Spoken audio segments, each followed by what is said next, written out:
سبيل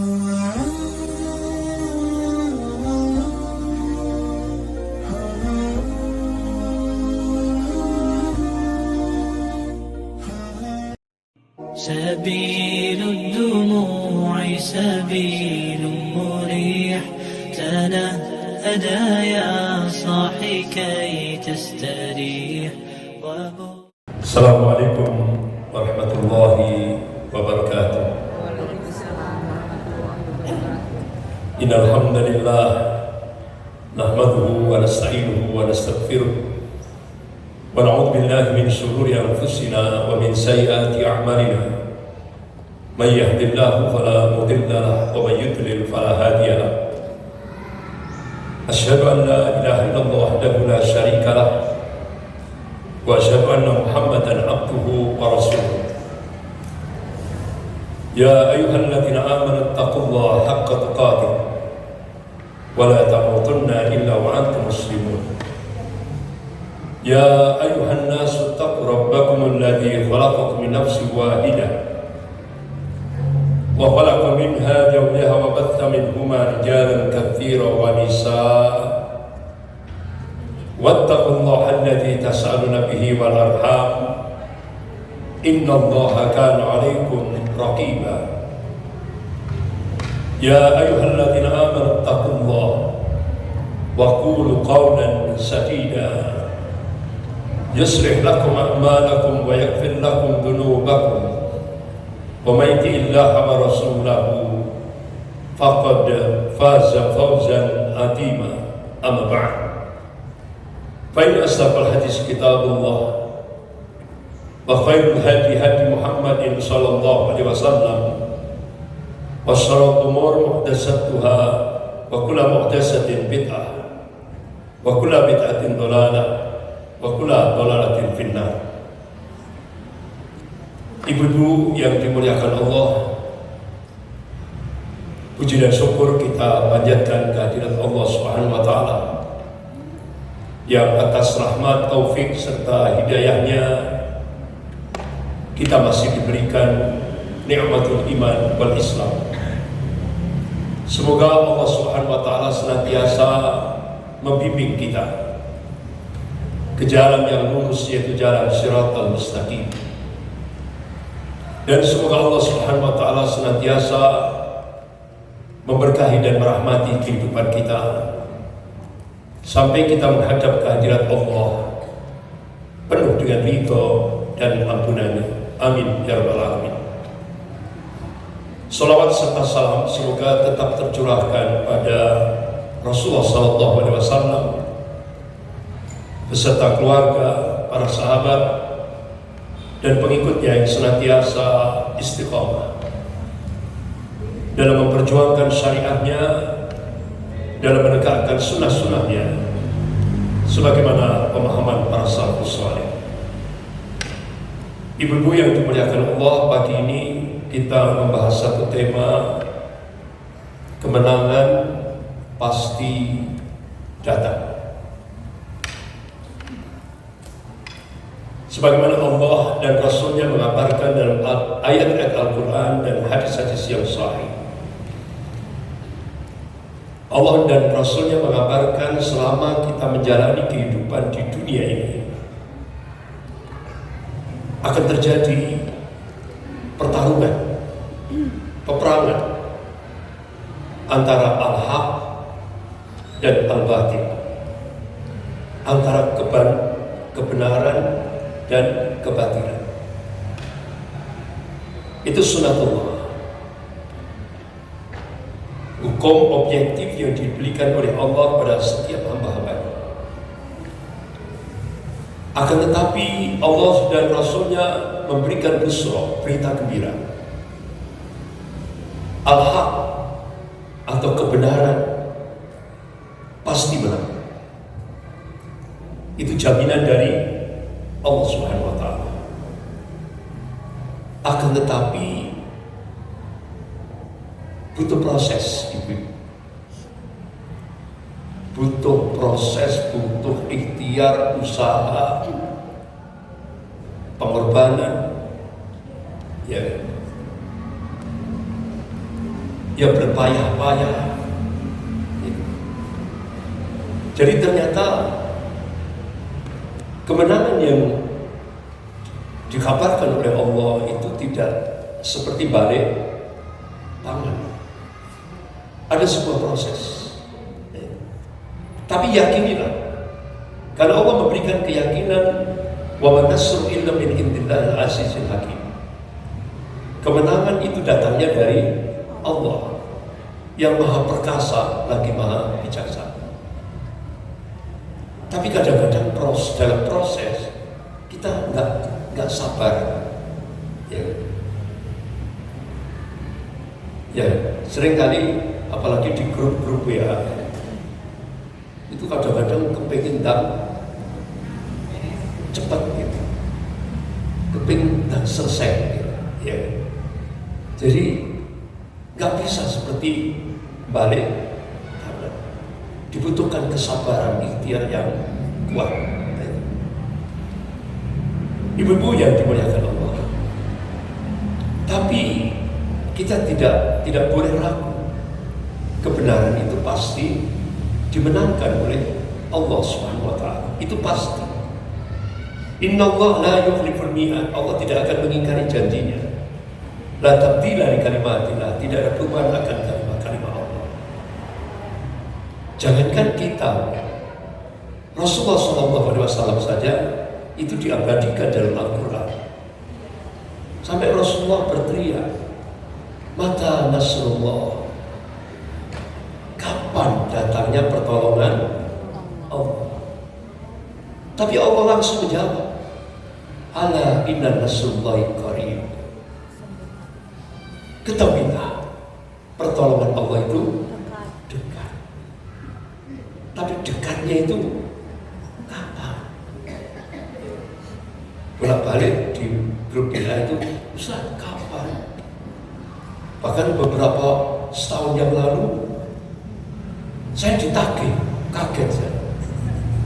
Itu kan saya ngasih materi, judulnya Indonesia akan menjadi pemantik awal kebangkitan Islam global. Setelah 1 tahun saya ditagih jamaah-jamaah, Ustaz, ini sudah mau masuk 2025.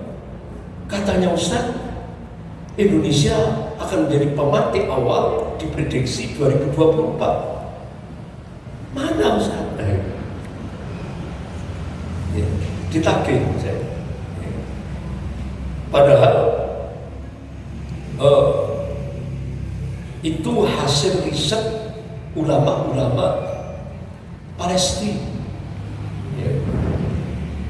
Padahal dalil-dalil syar'inya sudah saya sampaikan. Rasulullah memberi wasiat. Qala Rasulullah sallallahu alaihi wasallam, wa innal iman idza waqatil fitan bisyam. Ini hadis sahih riwayat Muslim. Jadi barometer iman kita saat fitnah-fitnah akhir zaman sudah mengglobal seluruh dunia. Barometer iman kita itu Syam. Bila di Syam, bumi Syam. Bumi Syam yang mana? Rasulullah tegaskan sampai sahabat tanya, ya Rasulullah, tidak hanya saya, sahabat tanya, ya Rasulullah, wa aina hum? Di mana keberadaannya Rasulullah? Keberadaan mereka di mana? Rasulullah langsung jawab. Karena Syam itu kan ada 4 negara. Palestina, Yordan, Suriah, dan Lebanon. Rasulullah langsung jawab. Qala Rasulullah sallallahu alaihi wasallam bi Baitul Maqdis wa aqna fi Baitul Maqdis. Ini hadis sahih belum ada. Jadi Rasulullah menegaskan barometer iman kita sekarang ini adalah Palestina. Bukan Saudi, bukan Mesir, bukan Kuwait, bukan Turki, ya, bukan Yordan, tapi Palestina.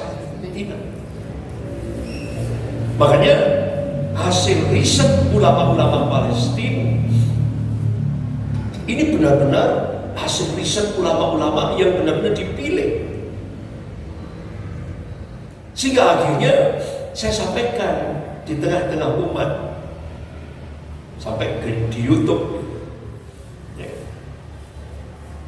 Sampai akhirnya ulama Palestina, Syekh Dr. Abu Bakar Al-Awawidah, terbang dari Palestina menuju Indonesia bulan Juli 2015. Diterima di Masjid Jogokarian, Yogyakarta. Beliau sampaikan hasil riset ulama-ulama Palestina. Insya Allah, sampai dihitung 1924 ditambah 100 tahun, berarti 2024. Insya Allah, berdasarkan nas-nas syar'i Al-Quran dan As-Sunnah, ditopang dengan hadis riwayat Imam Abu Dawud, qala Rasulullah sallallahu alaihi wasallam, innallaha yab'atsu li hadhihi ummah ala ra'si kulli mi'atin sanatin may yujaddidu laha dinaha. Rawahu Abu Dawud. Sesungguhnya Allah akan membangkitkan di tengah-tengah umat Rasulullah ini dari setiap penghujung 100 tahun. May yujaddidu laha dinaha. Pembaharu dalam agama. Akhirnya Imam Ahmad mencari hadis-hadis sahih dalam kutub sittah dengan matan hadis yang sama. May yujaddidu laha dinaha al-mujaddid. Alhamdulillah, beliau temukan, beliau teliti, beliau kaji secara dalam. Akhirnya beliau mengambil khulasa kesimpulan. Mujaddid yang pertama Khalifah Umar bin Abdul Aziz rahimahullah, cicitnya Khalifah Umar bin Khattab radhiyallahu anhu. 100 tahun yang kedua, Mujaddid yang kedua, gurunya Imam Ahmad yaitu Imam Syafi'i rahimahullah. 100 tahun yang ketiga, ini yang hasil riset ulama-ulama Palestina. Insya Allah, Allah akan munculkan dari arah timur Indonesia. Nah, itu saya sampaikan. Ternyata saya ditagih. Kapan? Waktu itu bulan Desember, akhir Desember. Akhirnya buktinya, alhamdulillah, Allah kabulkan hasil riset ulama-ulama Palestina. Begitu Presiden Prabowo diangkat menjadi Presiden Indonesia, Presiden Prabowo all on di KTT D8 di Mesir. Beliau all on untuk membantu Palestina. Berarti hasil riset ulama Palestina fakta, nyata. Nah, ibu-ibu yang dimuliakan Allah, tapi apa dampaknya? Apa dampaknya? Setelah Indonesia all out bulan Desember 2024 di KTT 8 Mesir, Presiden Prabowo memberi tugas kepada seseorang dari Kementerian Luar Negeri untuk berkomunikasi dengan juru bicara Hamas, Abu Ubaidah, yang biasanya pakai penutup sorga. Itu yang fenomenal, yang ditakuti oleh Barat. Alhamdulillah, Pak Prabowo memberi tugas kepada salah satu dari Kementerian Luar Negeri Indonesia untuk komunikasi dengan juru bicara Hamas, Abu Ubaidah. Qadarullah, jalinan komunikasi antara Indonesia dan Hamas terdetek oleh negara-negara Barat. Astagfirullah. Sehingga apa yang terjadi? Langsung ekspor Indonesia di-cut oleh negara-negara Barat. Rupiah dijatuhkan. Dan Presiden Prabowo diancam, kalau tetap membantu Palestina, ekonomi Indonesia akan dihancurkan. Apa respon Presiden Prabowo? Ini tidak pernah masuk koran. Tidak pernah masuk koran. Cyber Indonesia dijebol. Sehingga akhirnya Presiden Prabowo mengumpulkan Direktur BIN dan Cyber Indonesia untuk menghadapi serangan cyber internasional ini. Yang pusat komandonya ada di kawasan Eropa. Apa jawaban Presiden Prabowo? Kami negara yang pernah dijajah. Otomatis kami mempertahankan harga diri kami. Kami tidak ingin menjadi bangsa pecundang. Alhamdulillah. Akhirnya apa? Juru bicara Hamas, Abu Ubaidah, mengucapkan jazakallah khair. Terima kasih Indonesia. Apa dampaknya? Seluruh dunia Islam mensupport Indonesia. Allahu Akbar. Saudi, Turki, semua negara-negara dunia Islam, Pakistan semuanya. Itu. Dan pada saat itu tujuannya apa? Itu negara-negara barat itu tidak ingin Presiden Prabowo sampai tampil di Majelis Umum PBB. Itu dihadang. Alhamdulillah gagal. Sehingga Presiden Prabowo tampil di Majelis Umum PBB. Sampai Presiden Amerika Donald Trump kaget, baru kali ini ada presiden gebrak-gebrak meja PBB, digebrak-gebrak. Kan pidato Pak Prabowo tanpa teks, langsung dari hati nurani. All out membantu Palestina. Bahkan pidato Pak Prabowo tidak hanya omong-omong, langsung 20.000 pasukan Kopassus disiapkan untuk menuju Gaza, Palestina. Lolos, berhasil. Sehingga Masya Allah, dari 20.000 pasukan PBB Indonesia yang dinaungi oleh PBB, baru kali ini yang namanya pasukan perdamaian melakukan penembakan terhadap pasukan elit IDF Israel yang melakukan pelanggaran. Sehingga kejadian yang terjadi di Gaza oleh pasukan Kopassus benar-benar memberikan surprise. Seluruh dunia Islam memberikan surprise. Sehingga pasukan perdamaian PBB punya wibawa. Baru kali ini. Biasanya kan pasukan PBB kan cuma diam gitu. Ini tidak. Ketika ada pelanggaran, langsung diserang. Alhamdulillah. Sehingga sampai pasukan Kopassus yang ada di Gaza diwawancarai. Apa statementnya? Kami akan tetap di Gaza sampai Palestina merdeka. Masya Allah. Sehingga apa yang saya sampaikan 1 tahun yang lalu ternyata terbukti.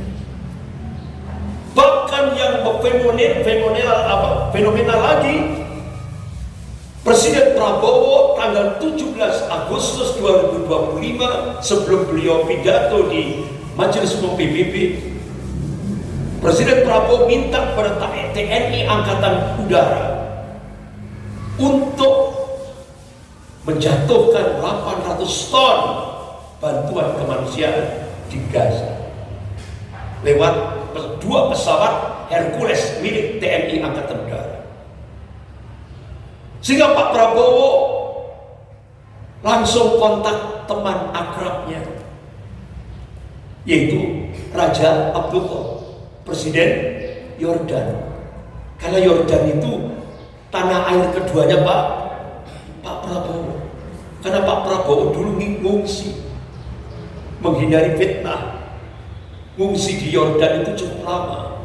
Sampai akhirnya Pak Harto minta supaya dia dipisahkan dari Bu Titi Soeharto karena fitnah yang dimunculkan oleh Jenderal Wiranto di hadapan Pak Harto. Tapi Jenderal Wiranto tidak paham. Di sebelahnya Pak Harto itu ada Didit. Nah, Didit ini anaknya Pak Prabowo. Akhirnya Didit ngomong ke bapaknya, Papa difitnah sama Jenderal Wiranto di hadapan kakek. Mulai dari A sampai Z. Tapi Masya Allah, apakah Pak Prabowo dendam terhadap Jenderal Wiranto? Sampai akhirnya ketika saya dipanggil ke Jakarta oleh penasihat Presiden Prabowo, saya dipanggil ke Jakarta, Ustadz Andri. Ketika saya ditanya oleh Presiden Prabowo, bagaimana biasanya Pak Prabowo memanggil beliau itu Romo, karena penasihat Romo, apakah bisa Jenderal Wiranto kita masukkan ke pemerintahan kita? Apa jawaban Romo? Gak bisa, Pak, karena Pak Jenderal Wiranto itu telah memfitnah Bapak sampai akhirnya Bapak dipisah dari putrinya Pak Harto, Bu Titi. Sampai akhirnya Didit itu benar-benar sangat shock ketika ayahnya hijrah ke Madinah, ke Yordan. Sampai beberapa Kopassus yang diminta oleh Presiden Soeharto untuk menenangkan Didit. Akhirnya Pak Harto tanya, kenapa Didit murung? Tidak ada yang ngomong. Akhirnya ada satu Kopassus ngomong, Pak Harto, Didit murung itu karena kangen sama ayahnya. Akhirnya Pak Harto tidak merespon, langsung masuk ke dalam. Pak Harto diam, masuk ke dalam. Makanya akhirnya penasihat yang Romo ini tadi ngomong ke saya ketika saya dipanggil di Jakarta, Ustaz, ternyata begitu saya sampaikan ucapan seperti itu, apa jawaban Pak Prabowo?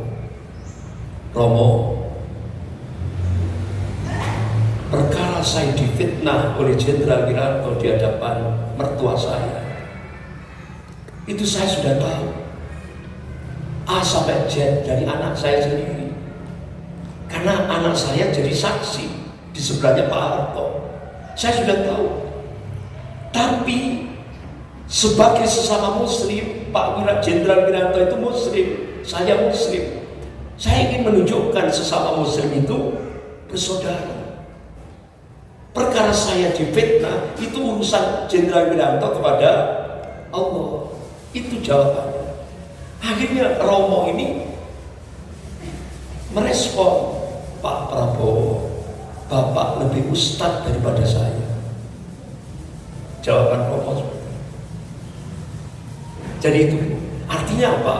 Pak Prabowo ini jiwa pemaafannya lebih tinggi, seperti Buya Hamka ketika dijebloskan ke penjara oleh Presiden Soekarno. Bahkan Presiden Soekarno menyita harta Buya Hamka. Bahkan Presiden Soekarno minta kepada petugas penjara untuk menyiksa Buya Hamka dengan tegangan listrik tinggi. Sampai selama di penjara, petugas dilarang memberi minum. Sehingga akhirnya Buya Hamka selama di penjara, beliau meminum air kencingnya sendiri untuk mempertahankan hidup. Tapi di akhir masa tahanan berakhir, beliau bercita-cita Buya Hamka saya akan menghadap Presiden Soekarno. Untuk apa? Saya ingin menunjukkan akhlak Islam. Saya beri maaf terlebih dahulu. Bukan minta maaf, saya beri maaf terlebih dahulu. Itulah akhlak Islam. Pada Buya Hamka, hartanya disita, fisiknya disiksa, ya kan? Tanpa diberi minum. Tapi Masya Allah, ternyata cita-cita Buya Hamka tidak dikabulkan oleh Allah. Tiba-tiba ajudan Presiden Soekarno masuk ke penjara, menyerahkan sari kertas, dibaca oleh Buya Hamka. Ya Allah, Buya Hamka mengucapkan kalimat istirja, inna lillahi wa inna ilaihi raji'un. Ternyata Presiden Soekarno mati. Dan di sari kertas itu tadi dibaca lagi oleh Buya Hamka. Ternyata Presiden Soekarno minta pada Buya Hamka untuk menjadi imam sholat jenazah Presiden pertama Republik Indonesia. Nah kira-kira kalau itu kalau itu ibu gitu, mau nggak kira? Nggak mau. Orang bener, ya, orang sudi, ya kan? Nggak akan mau. Tapi Masya Allah, sampai sekarang itu diabadikan di Kesatuan Negara. Siapa yang menjadi imam sholat jenazah Presiden pertama di Indonesia? Buya Hamka. Artinya apa? Jiwa kepemaafan seorang ulama luar biasa. Dan itu dicontoh oleh Presiden Prabowo. Ini ibu-ibu yang dimuliakan Allah. Ini tadi kabar-kabar ini. Kita masuk materi. Ibu-ibu yang dimuliakan Allah. Allah Subhanahu wa taala memberikan tanbih dalam surah Al-Fat ayat 22 sampai 23. Allah berfirman, a'udzubillahi minasyaitonir rajim. Walau qatalakumul ladzina kafaru lahumul anfar thumma la yajiduna waliyyan wa nasira. Sunnatullahi allati qad khalat min qabl wa lan tajid sunnatan tabdila. Jadi kata Allah, sekiranya orang-orang kafir itu memerangi kamu umat Islam, pastilah kata Allah, mereka akan berbaring melarikan diri. Artinya apa? Kalah. Ini nas, ketetapan Allah, sunnatullah, tidak bisa diganggu-gugat. Jadi kalau orang-orang kafir memusuhi umat Islam, pasti kalah. Ini sudah pernyataan langsung dari Allah.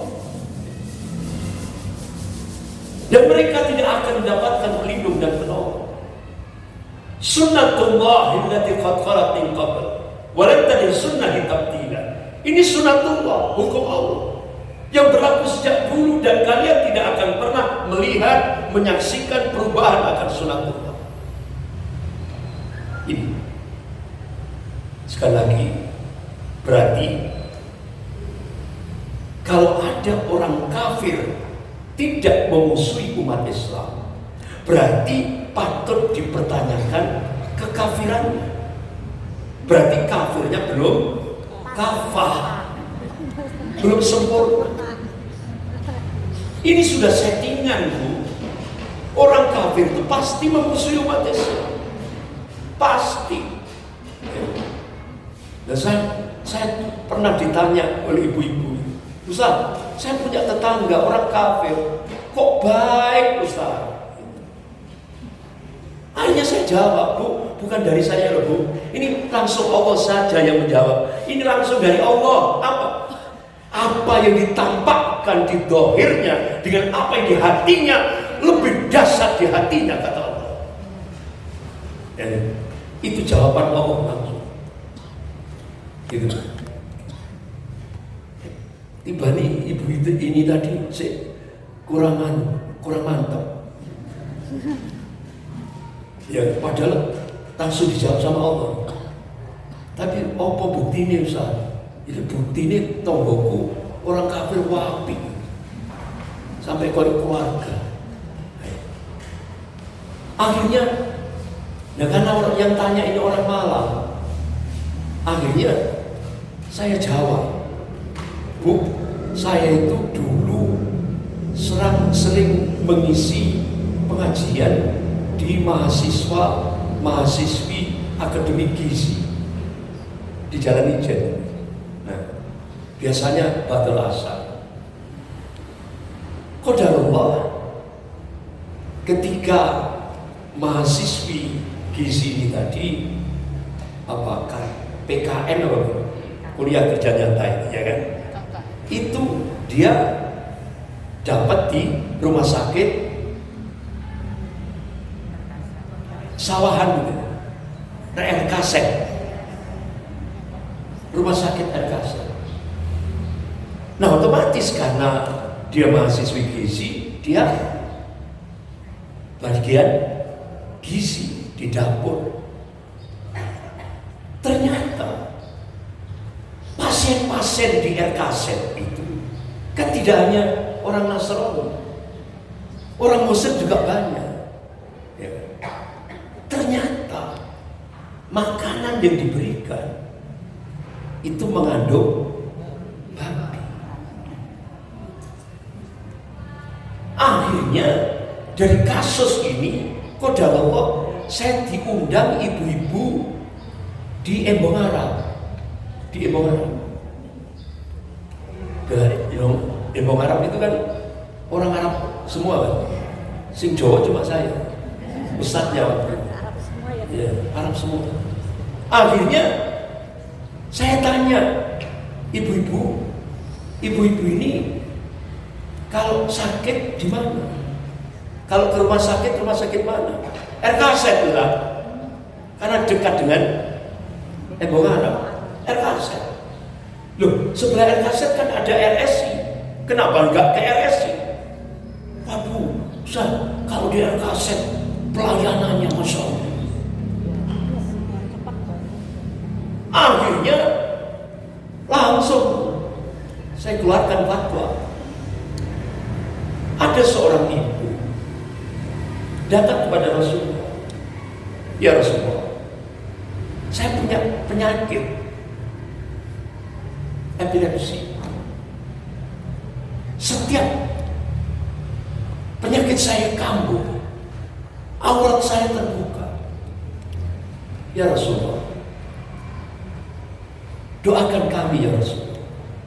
Apa jawaban Rasulullah? Wahai ibu kepingin masuk surga, apa kepingin sembuh?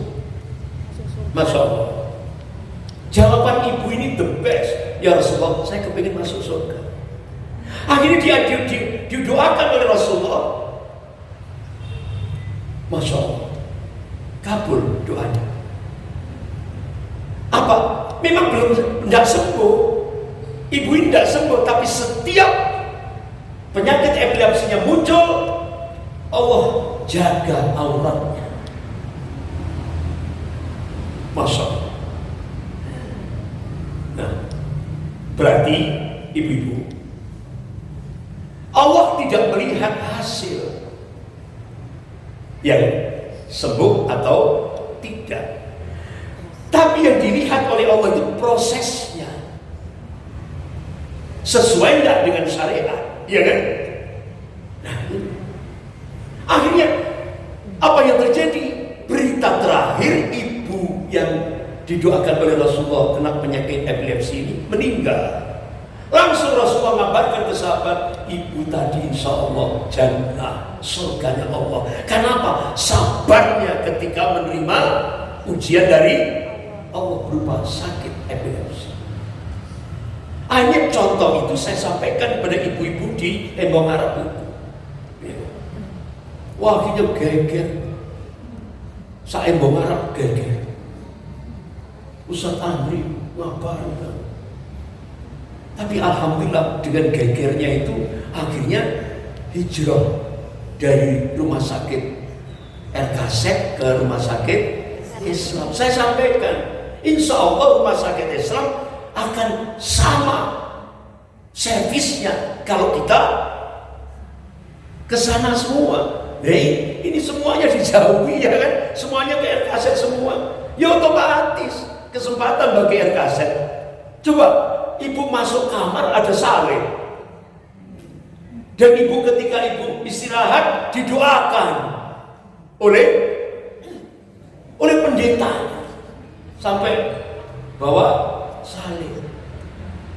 Ya apa? Ini prosesnya itu menelisih syariat. Ya alhamdulillah akhirnya banyak hijrah yang ke RSI. Jadi kadang-kadang proses itu yang kadang-kadang kurang sabaran gitu. Ibu-ibu yang dimuliakan Allah, ada sebuah buku judulnya Islam Kok Dilawan. Islam kok dilawan. Nggak akan mungkin benar, karena Islam itu agamanya Allah. Jadi ibu-ibu, sejak dulu Islam itu selalu menjadi sasaran permusuhan orang-orang kafir. Jadi seperti permusuhan yang abadi, al-haq dan batil. Jadi sejarah membuktikan bahwa semua peperangan besar yang terjadi di muka bumi ini disebabkan kebencian orang kafir terhadap keberadaan Islam dan kaum muslimin.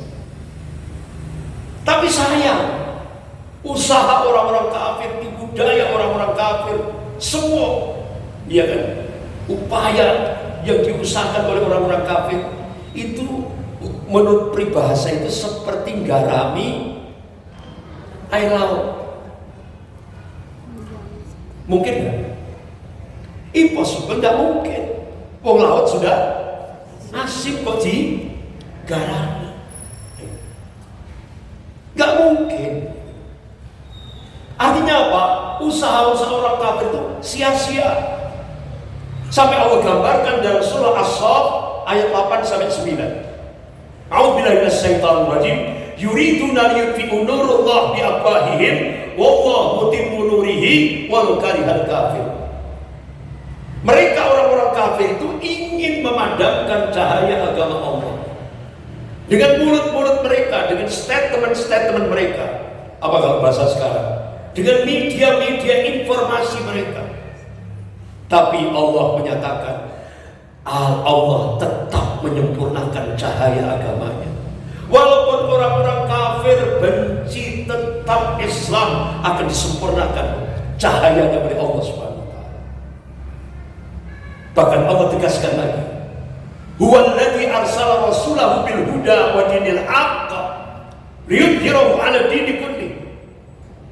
Surah As-Saff ayat 9. Dialah Allah yang mengutus rasulnya dengan membawa al-huda, petunjuk, yaitu Al-Qur'anul Karim, wa dinil haqq, dan agama Allah yang hak, yaitu ad-dinul Islam, liyudhhirahu 'ala dini kulli, agar Allah menangkan Islam ini di atas semua agama-agama di muka bumi. Walau karihal musyrikun, ini pernyataan langsung dari Allah. Walaupun orang musyrik itu benci, tetap Islam akan dimenangkan oleh Allah. Pasti. Nah, Bapak Ibu-ibu yang dimuliakan Allah, ini bahas buku ini to the point. Biasanya kalau orang teknik itu to the point, beda sama orang sosial. Orang sosial itu, ilmu sosial itu kan muter ya. Jadi kalau orang teknik seperti Pak Purbaya itu kan orang teknik elektro, ya kan? Ya. Dari ITB itu langsung to the point. Ya.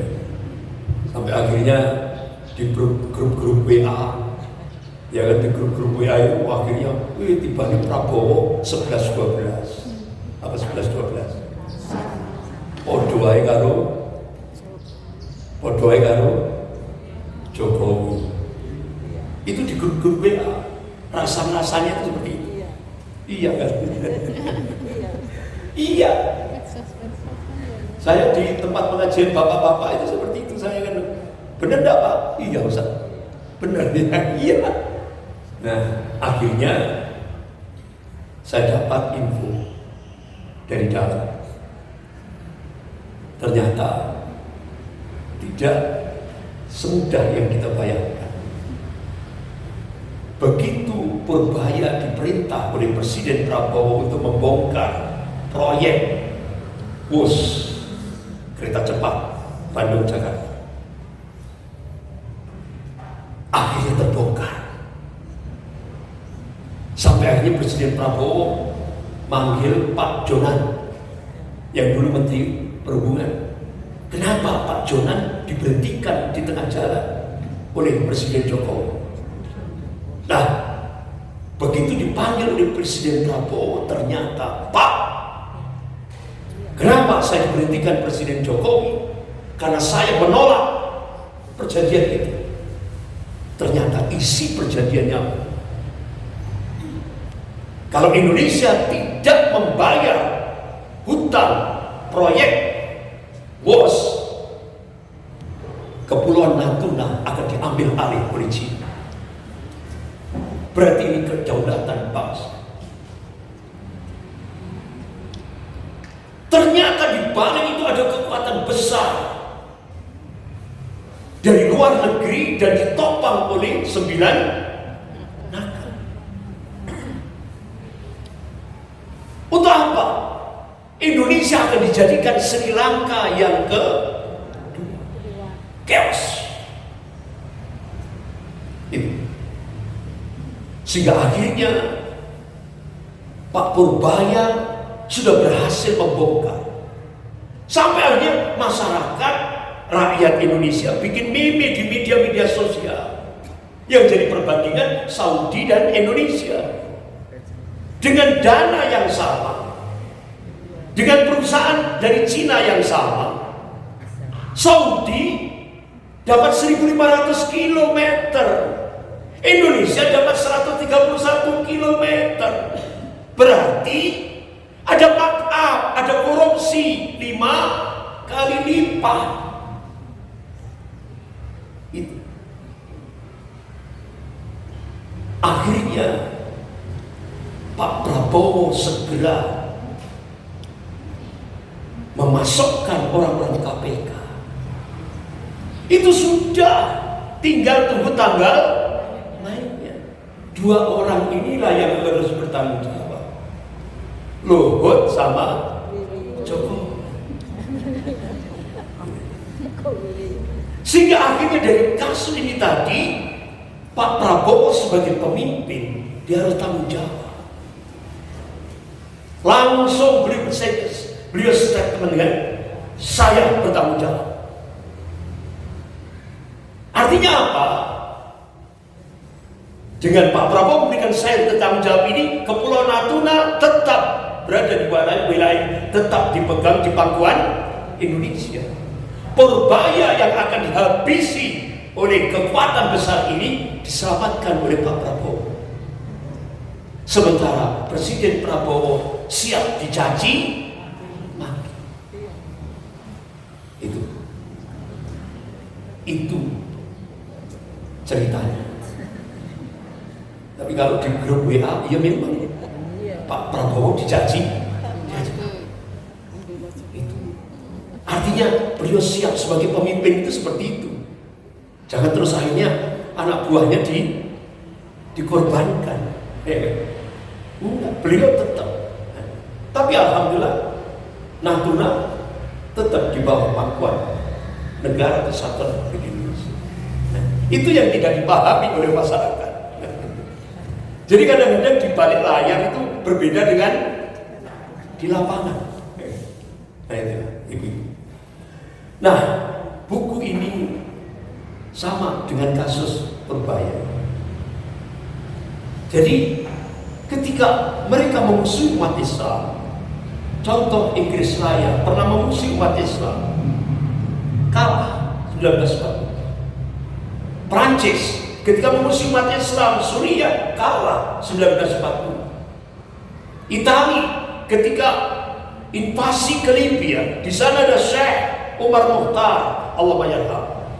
Jadi Syekh Umar Mukhtar itu di Libya itu seperti kalau di Jawa ini pangeran di bawah Diponegoro. Jadi Syekh Umar Mukhtar itu berkuda, terus pakai jubah, pakai sorban, pakai sorban. Jadi ini yang ditakuti oleh Italia.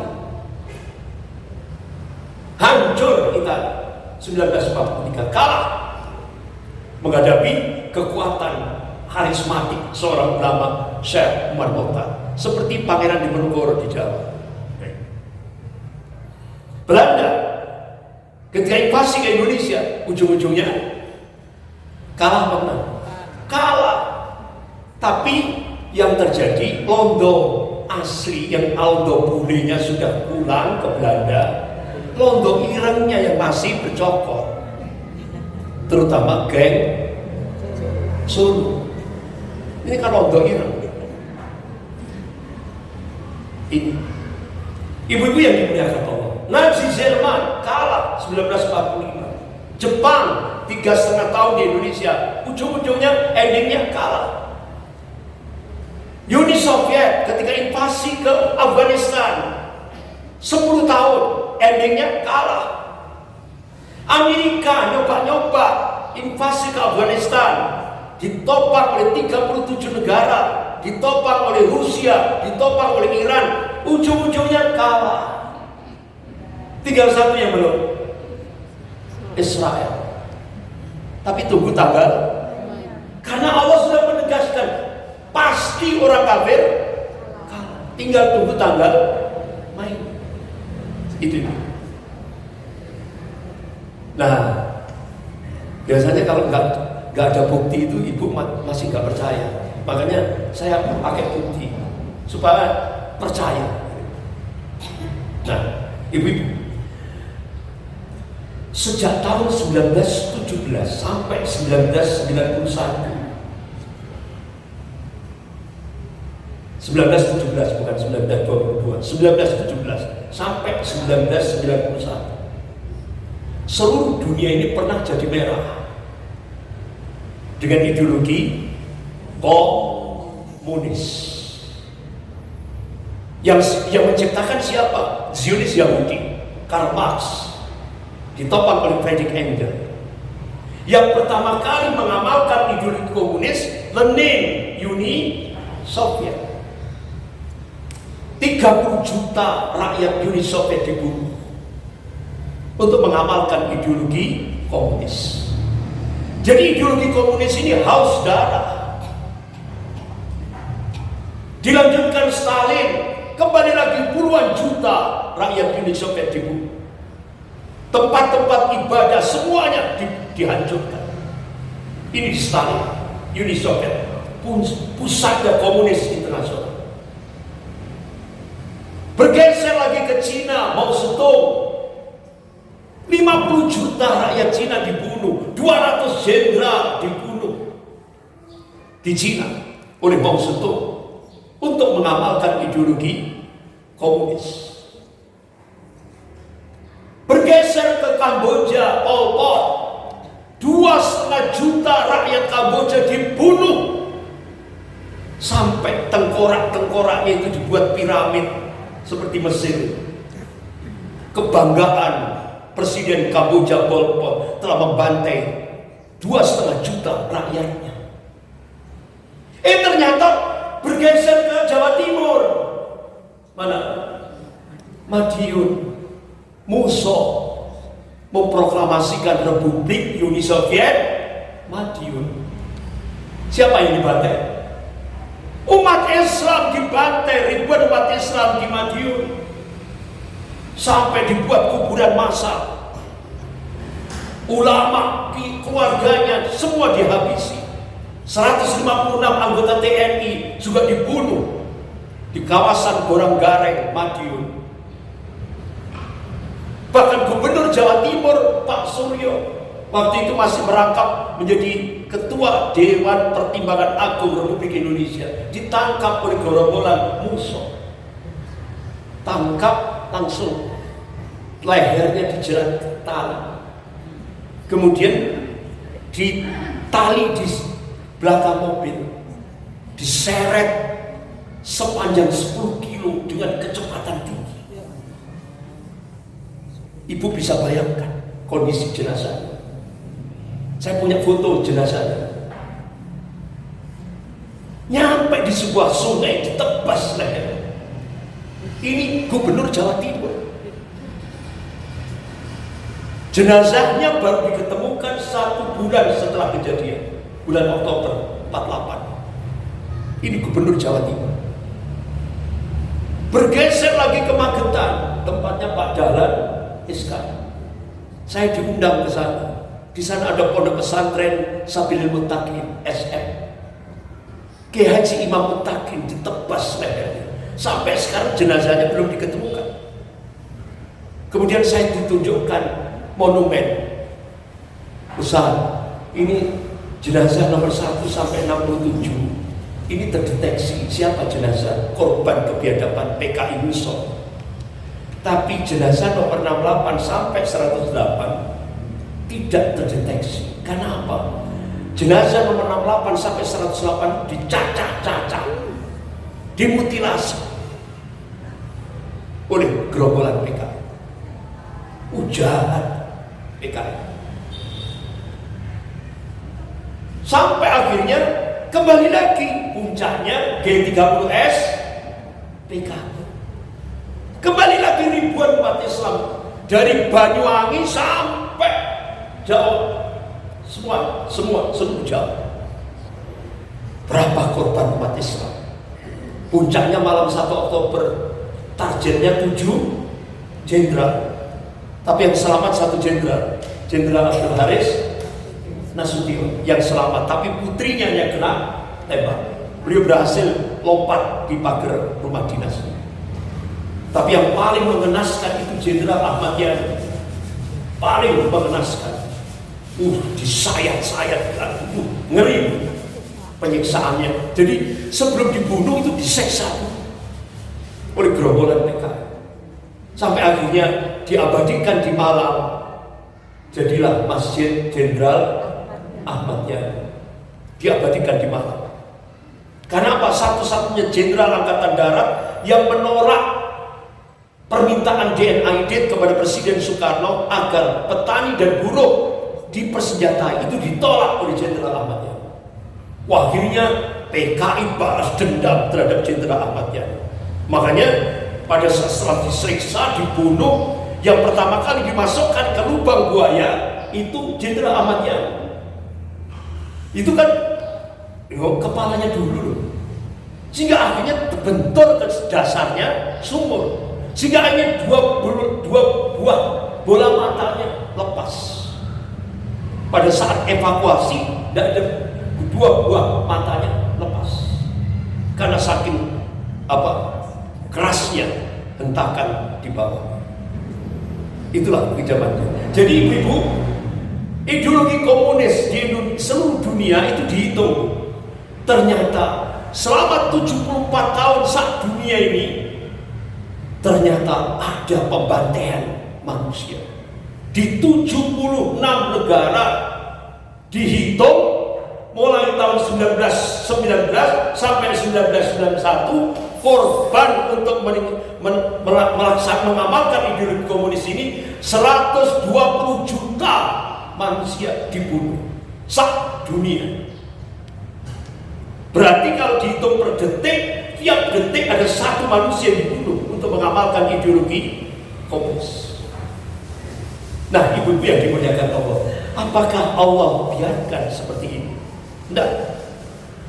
Masya Allah, Allah berikan amanah pada seorang pemuda namanya Syekh Abdullah Azam rahimahullah. Dari mana? Palestina. Allah Akbar. Palestina, pemuda Palestina yang dipilih oleh Allah untuk menghancurkan negara pusatnya komunis Uni Soviet. Ibu-ibu yang dimuliakan Allah, bagaimana strateginya Syekh Abdullah Azam? Bayangkan seorang pemuda Palestina, dia seorang yang alim, yang sebelum beliau ke sana itu kan beliau ditawari jadi dosen di Universitas Madinah ditolak, jadi di Al-Azhar ditolak, semua universitas ternama di Timur Tengah ditolak. Beliau tetap berangkat dari Palestina menuju jantungnya Khurasan, yaitu Afghanistan. Apa langkah pertama yang diawali oleh Syekh Abdul Azam menghadapi satu negara adidaya, Uni Soviet? Satu ulama menghadapi negara adidaya yang pasukan beruang merah itu cukup ditakuti dunia. Persenjataannya canggih semua. Masya Allah. Syekh Abdul Azam mengawali dengan Baitul Ansor, membangun Baitul Ansor, rumah penolong agama Allah. Beliau rekrut pemuda-pemuda Afghanistan, pemuda-pemuda yang miskin, fuqara, masakin, dikumpulkan sama beliau. Akhirnya beliau tarbiyah, beliau bina pemuda-pemuda Afghanistan. Beliau ucapkan kalimat tauhid, la ilaha illallah, tauhid rububiyah, uluhiyah, asma wa sifat, dan puncak aplikasinya al-wala wal bara. Sebagaimana Rasulullah bersabda, qala Rasulullah sallallahu alaihi wasallam, al-tuqul iman al-hubbillah wal bughdu fillah. Tali ikatan iman yang paling kuat itu adalah al-hub fillah wal bughdu fillah. Cinta karena Allah dan benci karena Allah. Sampai akhirnya Syekh Abdul Azam meyakinkan kepada pemuda-pemuda Afghanistan ini tadi, wa man nasru illa min indillahil azizil hakim. Kemenangan itu datangnya dari Allah yang Maha Perkasa lagi Maha Bijaksana. Akhirnya Masya Allah, diberangkatkanlah pemuda-pemuda Afghanistan ini menuju medan jihad menghadapi pasukan Uni Soviet, pasukan elit Uni Soviet. Berangkat bawa senjata AK-47 menghadapi pasukan elit Uni Soviet yang persenjataannya antara bumi dan langit, gak imbang. Tapi pemuda-pemuda Afghanistan ini sudah diyakinkan oleh Syekh Abdul Azam, kemenangan datangnya dari Allahu Akbar. Pagi berangkat, pulang bawa ghanimah. Apa ghanimah? Pampasan perang. Jadi pulang itu bawa tank, bawa sniper, bawa senjata Stinger, senjata-senjata berat. Begitu masuk perkampungan Mujahidin, itu sak RTKB naik ke tank, kegembiraan dapat rampasan perang. Tapi helikopternya tidak bisa dibawa karena sudah hancur ya. Helikopter tidak bisa, pesawat tidak bisa. Itu Allahu Akbar. Itu ditulis oleh Syekh Abdul Azam dalam kitabnya Ayatul Rahman fil Jihad di Afgan. Tidak masuk akal, tapi kenyataannya seperti itu. Sampai akhirnya Syekh Abdul Azam menulis dalam kitabnya Ayatul Rahman fil Jihad di Afgan itu, ketika terjadi peperangan sengit ini, pasukan Uni Soviet, pasukan elit Uni Soviet diperang dengan Mujahidin Afghanistan. Qadarullah, amunisinya habis, pelurunya habis. Apa yang terjadi? Syekh Abdul Azam langsung berteriak, zikrullah wa doa,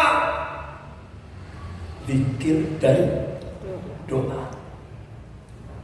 Apa yang terjadi? Ta'yidullah, pertolongan Allah diturunkan. Ini ditulis oleh Syekh Abdul Azam. Tiba-tiba pasukan elit Uni Soviet lari terbirit-birit. Wah, kenapa? Katanya di depan itu ada pasukan berjubah putih yang senjatanya lebih canggih daripada senjatanya Uni Soviet. Kira-kira sopo itu? Jundullah, malaikat-malaikat Allah turun. Allah ditulis oleh Syekh Abdul Azam. Dan itu pernah terjadi kemarin di Gaza. Itu pasukan elit Israel, pasukan elit Amerika dan negara-negara Barat sampai mengabadikan videonya. Kenapa yang ditembak tembok? Dengan membabi buta nembak tembok. Sampai akhirnya mati, bunuh diri semua. Kenapa? Apa katanya? Yang masih hidup itu ngomong, kami menghadapi pasukan berjubah putih, senjatanya lebih canggih. Itu terjadi di Gaza. Allah Akbar. Sama dengan di Afghanistan. Makanya begitu gencatan senjata di Gaza, ya kan? Negara, wartawan-wartawan perang dari negara Barat bengong, loh, pasukan Hamas kok masih solid? Terus tugasnya apa pasukan-pasukan Amerika, Israel? Ternyata mati bunuh diri. Itulah kekuasaan Allah. Sehingga akhirnya ibu-ibu Amerika bikin skenario Israel ditopang oleh negara-negara yang sudah tanda tangan perjanjian Abraham Accord, termasuk Uni Emirat Arab, mengalihkan isu dari Gaza ke Sudan, sehingga terjadilah genosida di Sudan. Ini pengalihan isu. Ternyata sampai hari ini Gaza masih dikuasai Hamas. Gak mampu. Kenapa? Rasulullah berdoa, ya Allah, jangan kau habiskan umatku atas musuh-musuhnya. Dikabulkan oleh Allah. Itu makanya sampai Allah sampai marah. Ini di Gaza ini kan sudah 70.000 yang mati syahid. Allah marah. Jangan sekali-kali kamu mengatakan 70.000 orang yang mati syahid di Gaza itu mati. Jangan, kata Allah. 70.000 yang mati syahid itu tetap hidup, kata Allah. Aku sendiri yang memberikan rezekinya. Ini Allah sendiri yang memberikan. Jadi semakin banyak di Gaza yang mati syahid, itu kemenangan menurut kacamata iman. Makanya lihat Gaza jangan pakai kacamata manusia. Kalau kita pakai kacamata manusia, sedih, sesak dada kita, miris, ya kan? Kehancuran infrastruktur parah. Tapi ini Allah dan Rasulnya lihat Gaza dengan kacamata iman, sehingga akhirnya benar. Sekarang begitu muncul kasus Gaza, jumlah yang masuk Islam itu 300% meningkat seluruh dunia. Benar gak? Banyak sekarang setelah muncul kasus Gaza, itu banyak di negara-negara Eropa Barat semuanya, termasuk Amerika, Australia, banyak yang berbondong-bondong masuk Islam. Luar biasa. Inilah hikmah di balik itu. Ibu-ibu yang dimuliakan Allah. Akhirnya media internasional bikin karikatur.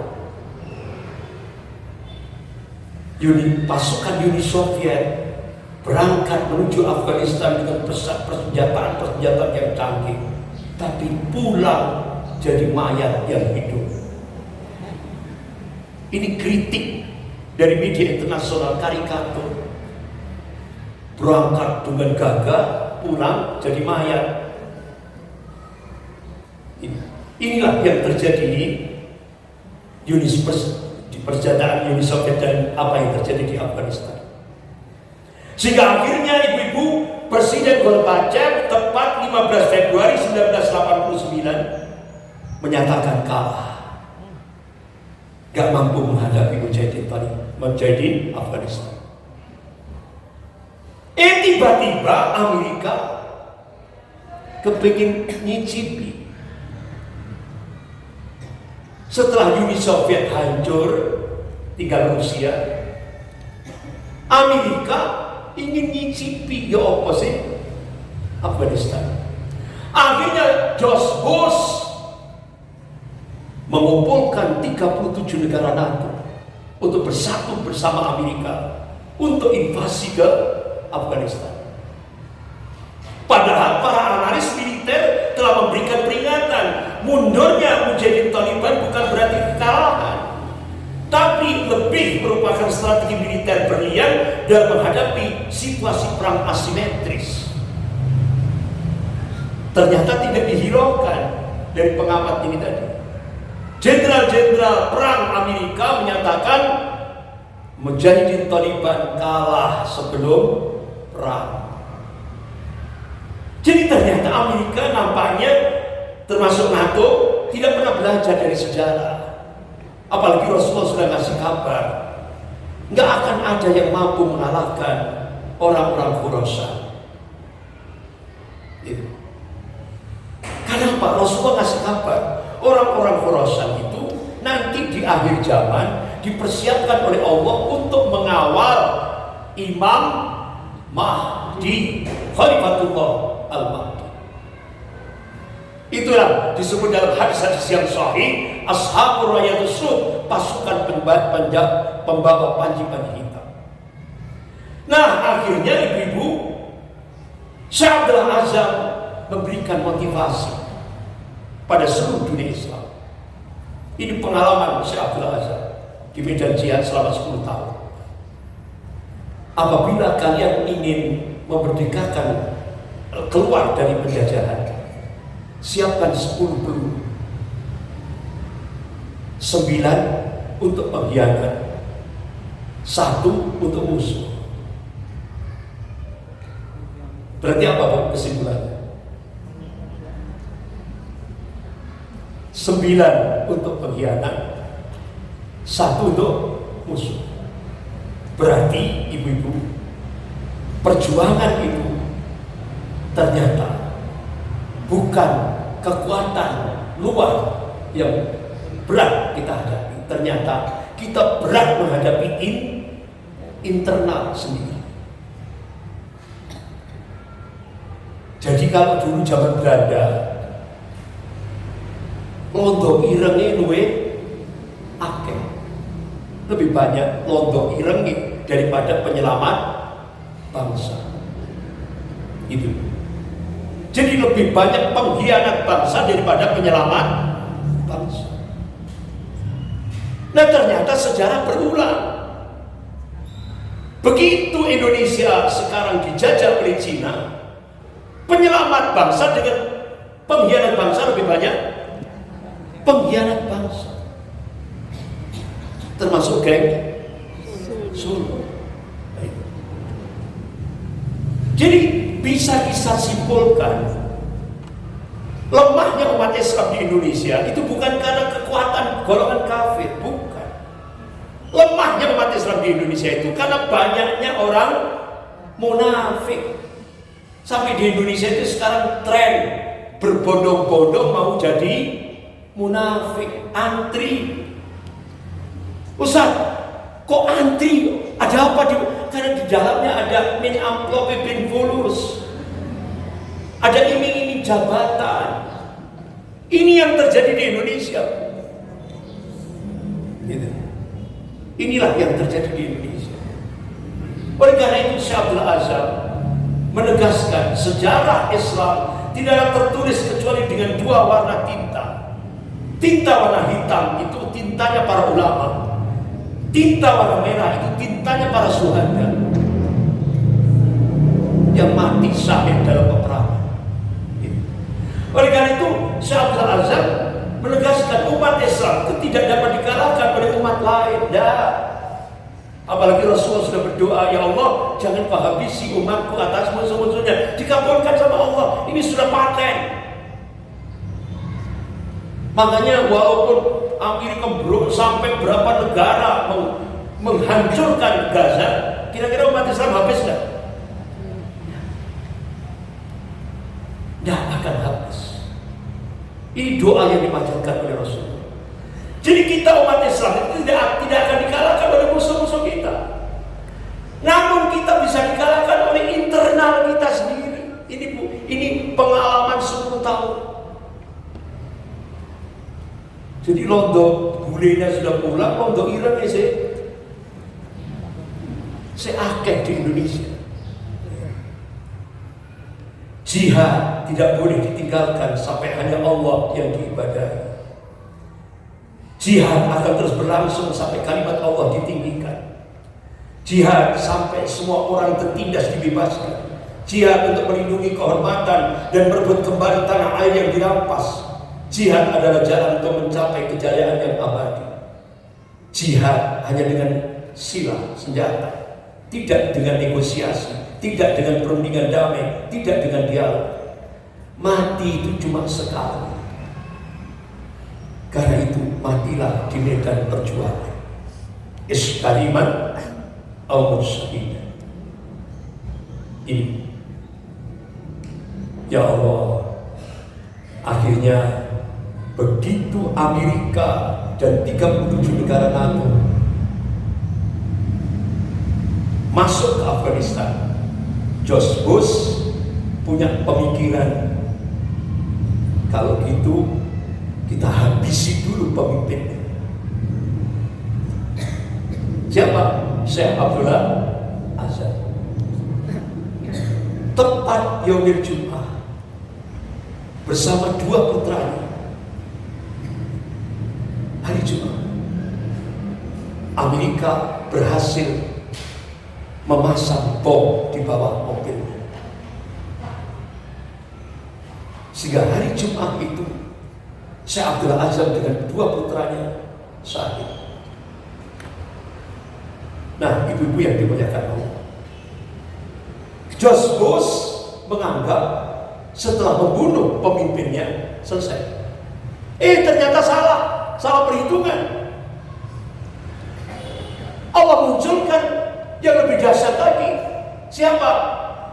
Syekh Osama bin Laden.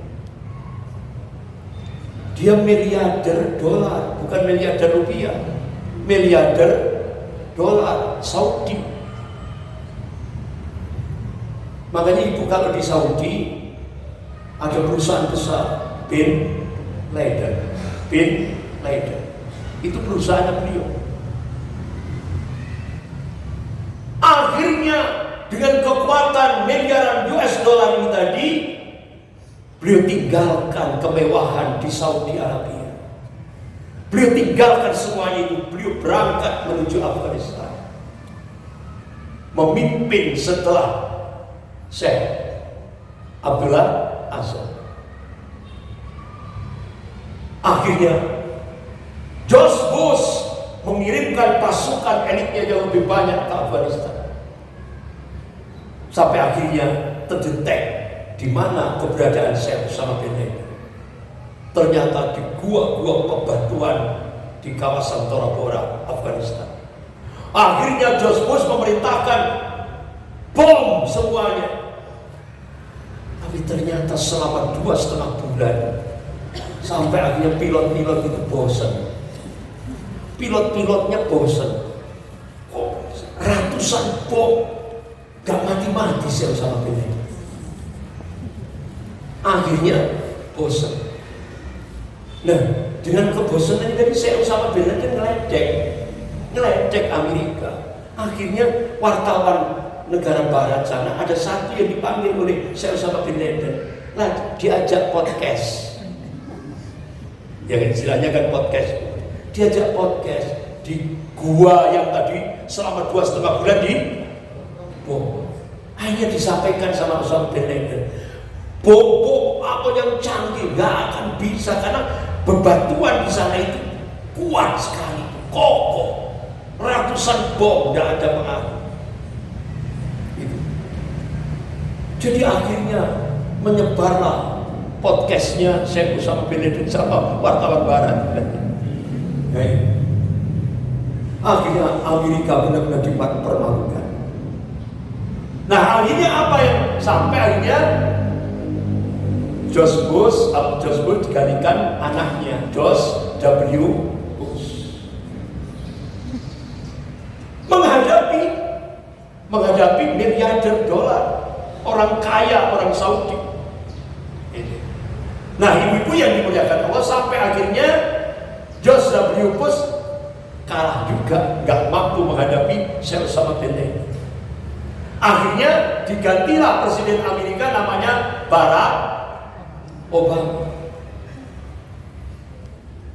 Tapi ternyata ibu-ibu yang dimuliakan Allah, Syekh Osama bin Laden ini di samping orang kaya di Saudi, ya, miliarder, beliau di samping memperkuat mujahidin Taliban di Afghanistan, beliau juga memperkuat kekuatan umat Islam mempersiapkan untuk menghancurkan Amerika. Luar biasa. Dengan kekuatan fulusnya, targetnya Amerika harus hancur. Tidak hanya di Afghanistan, tapi di Amerikanya sendiri beliau goncang Amerika. Bagaimana caranya? Beliau punya orang kepercayaan namanya Abu Jihad Al-Masri. Jadi Syekh Osama bin Laden yang miliarder dolar Saudi ini, beliau sudah punya keyakinan permulaan sebuah perang adalah perang intelijen. Siapa yang berhasil menguasai data dan informasi musuh, dialah yang akan memenangkan perang. Maka jika Al-Qaeda yang dipimpin oleh Syekh Osama bin Laden sudah berhasil menundukkan intelijen Amerika, berarti akhir peperangan sudah bisa ditebak siapa yang memenangkan peperangan ini. Sehingga Amerika, kehancuran Amerika tinggal tunggu waktu. Masya Allah, Abu Jihad Al-Misri ini orang kepercayaan Syekh Osama bin Laden berhasil menelanjangi dinas intelijen Amerika dengan sangat runtut dan detail. Yang pertama, pembagian dinas intelijen Amerika fungsi dan lokasinya terdetek. Cara mereka merekrut agen terdetek. Bagaimana jenis senjata yang digunakan oleh seorang intelijen terdetek. Operasi-operasi kotor intelijen Amerika di berbagai negara dari tahun ke tahun terdetek. Rencana Amerika terhadap gerakan Islam mendatang terdetek. Dokumen rencana intelijen Amerika sampai tahun 2015 terdetek. Akhirnya ternyata Syekh Osama bin Laden membangun kekuatan itu di Amerika. Karena punya fulus, dan itu sudah puluhan tahun. Beliau kader 19 orang dikader sama Syekh Osama bin Laden. Ngadernya di mana? Amerika. Karena punya fulus. 19 kadernya Syekh Osama bin Laden ini sudah menguasai pesawat-pesawat komersial. Jadi pilot semua. Nah, akhirnya ibu-ibu, terjadilah peristiwa Black September. Terjadilah Black September di 4 tempat. WTC ya, di New York, Stoney Creek, Township, Arlington, dan Virginia. 4 tempat dibombardir oleh 19 mujahidin. Ini kadernya Syekh Osama bin Laden yang ditempatkan di Amerika untuk menggoncang satu negara adidaya setelah Uni Soviet, Amerika. Sehingga akhirnya ibu-ibu yang dimuliakan Allah, 19 kader ini tadi nulis wasiat. Syekh Osama bin Laden minta masing-masing nulis wasiat sebagai bukti. Akan tetapi Amerika punya propaganda, media informasi dikuasai oleh Amerika, sehingga akhirnya umat Islam banyak yang terjerembab ke dalam media Amerika. Sehingga akhirnya BTC itu dihancurkan oleh orang Yahudi. Ya kan?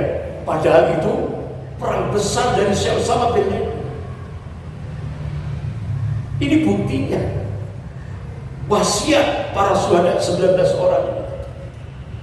Nah, akhirnya ibu yang dimuliakan Allah, kembali lagi kalau George Bush ini pemimpinnya harus dibunuh. Ternyata Barack Obama punya ide yang sama.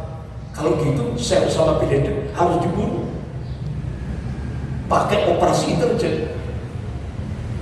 Sehingga akhirnya ibu-ibu, siapa orang yang paling dekat dengan Syekh Osama bin Laden? Ternyata dokter pribadi orang Pakistan. Didekati oleh Amerika, ya otomatis bu pakai fulus. Ternyata pengkhianat Osama bin Laden adalah dokter pribadinya. Sampai akhirnya keberadaan Syekh Osama bin Laden terdetek itu di kawasan Pakistan dan Afghanistan. Akhirnya Presiden Barack Obama, pakar-pakar intelijen, pakar jenderal-jenderal Angkatan Darat, termasuk Menteri Luar Negeri Hillary Clinton, menyaksikan proses pembunuhan Syekh Osama bin Laden langsung di layar, menyaksikan pembunuhan pakai helikopter tanpa suara, langsung masuk ke tempat Osama bin Laden.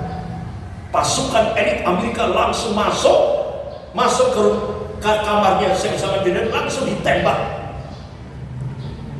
Mas, insya Allah mati saya. Itu di samping istri. Nah, akhirnya jenazah Syekh Osama bin Laden itu diusung ke helikopter. Nah, ternyata pejabat Presiden Amerika Barack Obama dan petinggi-petinggi itu dan semua petinggi angkatan darat semuanya itu ingin memperhinakan jenazah Syekh Osama bin Laden. Ternyata mereka membuat makar, tapi Allah balas makar mereka dan Allah sebaik-baik membuat makar. Semuanya tegang. Ini coba ibu lihat sendiri bagaimana Presiden Barack Obama tegang, Hillary Clinton tegang, dengan bertopang jagung, tegang melihat kondisi. Jadi begitu helikopter yang ditumpangi jenazah Syekh Osama bin Laden naik, ajudannya Syekh Osama bin Laden langsung setiap dengan stinger ditembak pesawat helikopter tadi, hancur semuanya. Allah selamatkan jenazah Syekh Osama bin Laden yang akan diperhinakan oleh golongan kafir. Akhirnya Amerika bikin konferensi pers. Jenazah Syekh Osama bin Laden kami buang ke laut. Ya, ternyata Amerika ini seneng bohong. Podo karo gawe Solo. Senengane bohong. Ya, hoax. Jadi akhirnya begitu hoax disebar di seluruh dunia, Masya Allah, istrinya Osama bin Laden langsung konferensi pers, bikin konferensi pers tandingan. Saya istrinya Syekh Osama bin Laden yang ada di lokasi pembunuhan itu. Jadi begitu jenazah suami saya naik helikopter, ajudan Syekh Osama bin Laden langsung menyiapkan stinger, senjata stinger, langsung ditembakkan ke helikopter, hancur semuanya. Akhirnya seluruh dunia percaya kepada istrinya Syekh Osama daripada kebohongan Amerika. Jadi tiba-tiba orang senyuntun besok berita bohong. Nah, ibu-ibu yang dimuliakan Allah, Akhirnya Barack Obama punya keyakinan, nah kalau saya Osama bin Laden sudah dibunuh, selesai enggak? Belum. Sampai akhirnya Barack Obama menyatakan kalah, gak mampu menghadapi mujahidin Taliban. Akhirnya Barack Obama mengambil kebijakan terakhir, apa? Pertukaran tawaran. 1 pasukan elit Amerika ditukar dengan 5 mujahidin Taliban. Akhirnya saya di rumah siap-siap sudah, karena ini berita penting ya. Saya sudah siap buka YouTube. Saya kalau ngopi telat, akhirnya saya harus screenshot dulu. Alhamdulillah berhasil saya screenshot. Dan tahunya berapa menit hilang sudah dari YouTube, dihapus oleh Amerika. Tapi alhamdulillah saya berhasil. Jadi ini pertukaran tawanan, 1 prajurit elit Amerika ditukar dengan 5 mujahidin Taliban. Yang 1 ini yang namanya Bob Baghdad. Akhirnya Bob Baghdad diminta oleh Presiden Amerika Barack Obama untuk testimoni di White House, Gedung Putih, Washington DC. Setelah Barack Obama memberikan pengantar, diserahkan mimbar itu ke Bob Baghdad di samping istrinya. Ini di depannya itu jenderal-jenderal angkatan darat, kemudian pakar-pakar intelijen Amerika, dan di seluruh televisi seluruh dunia. Apa yang terjadi, Bu? Ya Allah, Bob Baghdad pertama kali ucapan yang diucapkan di mimbar itu Bismillahirrahmanirrahim. Goncang Bu Gedung Putih. Berarti Bob Baghdad sudah masuk Islam. Tapi acara ini live, sudah kadung disiarkan seluruh dunia. Benar-benar terpukul Amerika. Sampai akhirnya ibu-ibu yang dimuliakan Allah, kalau kita kembali kepada Nas, ternyata Rasulullah sudah ngasih kabar. Itu kita temukan dalam Musnad Imam Ahmad, juz 34 halaman 421. Kata Rasulullah, nanti ada 1 pasukan kecil kaum muslimin akan menguasai Baitul Abyad, Gedung Putih. Ternyata Rasulullah sudah ngabarkan 1474 tahun yang lalu, 1447 tahun yang lalu. Nah, ibu-ibu yang dimuliakan Allah, akhirnya untuk menutupi malu, Barack Obama minta bantuan Hollywood. Akhirnya minta bantuan Sylvester Stallone bikin film Rambo 3. Sebelum Amerika menyatakan kalah, karena ternyata setelah dibunuhnya Osama bin Laden, ada pemimpin yang lebih dahsyat lagi. Apa? Syekh Mullah Omar. Jadi orang kafir itu ternyata usaha-usahanya sia-sia. Setelah membunuh Syekh Osama bin Laden, muncul lagi yang lebih kuat, Syekh Umar. Sehingga akhirnya Amerika menyatakan kalah, sampai akhirnya minta bantuan Hollywood bikin film Rambo 3. Sampai diputar di Malang. Warga Malang lihat Rambo 3. Ternyata Amerika menang di Afghanistan, tapi di film, di lapangan kalah. Itu. Jadi ibu-ibu yang dimuliakan Allah, mudah-mudahan apa yang kita kaji, apa yang dikabarkan oleh Allah, kalau orang-orang kafir memusuhi umat Islam pasti kalah. Yakinilah kemenangan pasti datang. Insya Allah kebenaran pasti menang. Saya kira gitu, ibu-ibu. Ada pertanyaan? Ditanyakan. Mohon silakan kalau ada yang tanya. Jadi ini ibrah pelajaran.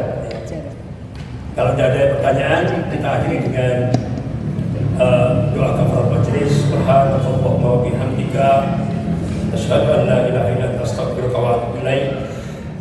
Wabillahi taufiq wal hidayah. Wassalamualaikum warahmatullahi wabarakatuh. الله ربي والإسلام ديني ومحمدا رسول الله.